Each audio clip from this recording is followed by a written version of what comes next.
Ya, kita lanjutkan kembali perbincangan ke Prof. Juanda. Prof, Presiden Joko Widodo bilang kalau memang ada indikasi kecurangan, sudah ada mekanismenya, sudah bisa langsung ke KPU, Bawaslu, dan nanti ada sengketa pemilu juga di MK. Tapi pertanyaannya, dengan banyaknya indikasi kecurangan yang dicium atau diindus oleh banyak pihak begitu ya, kita lihat KPU saja kemudian sudah dikasih surat peringatan.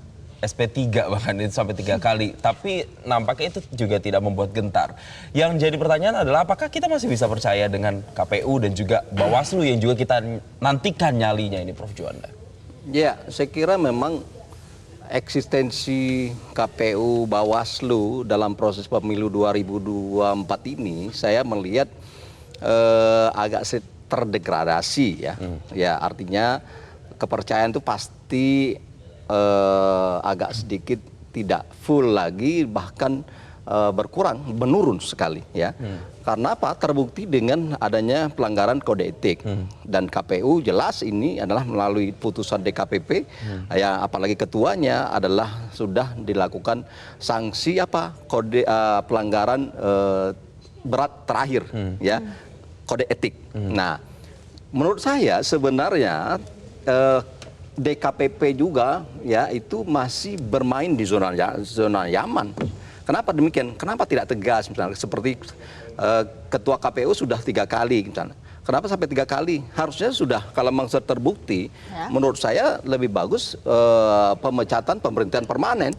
Nah, oleh karena itu ya itu kan putusan yang mendua atau agak sedikit banci lah ya bahasa saya. Jadi tidak efektif jadinya, tidak membuat anggota atau ketua KPU itu sendiri adalah merasa ini terancam kedudukannya. Nah, sementara buktinya sudah ada misalnya. Kalau menurut saya seharusnya kalau udah 3 kali begitu, pemerintahan minimal sementara, kalau tidak mau dengan permanen. Apakah pelanggaran dan ketidakadanya gigi yang taring, yang tajam gitu ya, Prof ya, di antara semua lembaga-lembaga ini itu bisa membuat masyarakat merasa, oh jangan-jangan ini ada kaitannya dengan indikasi kecurangan? Oh, bisa jadi ditarik suatu rangkaian tadi ya, di samping lemahnya. Lemahnya kenapa lemah gitu? Persoalannya kan pertanyaan gitu, kenapa lemah? Seharusnya tidak lemah. Harusnya sesuai dengan konstitusi bahwa KPU itu adalah penyelenggara ya, pemilu yang mandiri, independen.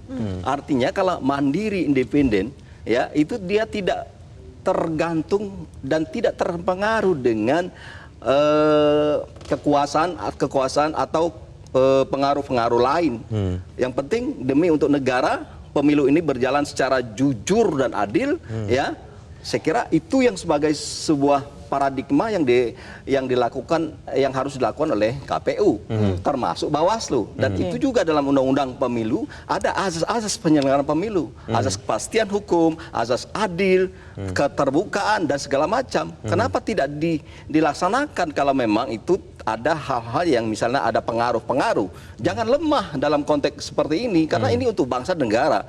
Kita dalam rangka memilih pemimpin, caleg, legislatif kita, eksekutif kita itu harusnya bermutu dan berkualitas kan. Jelajahi cara baru mendapatkan informasi. Download Metro TV Extend sekarang.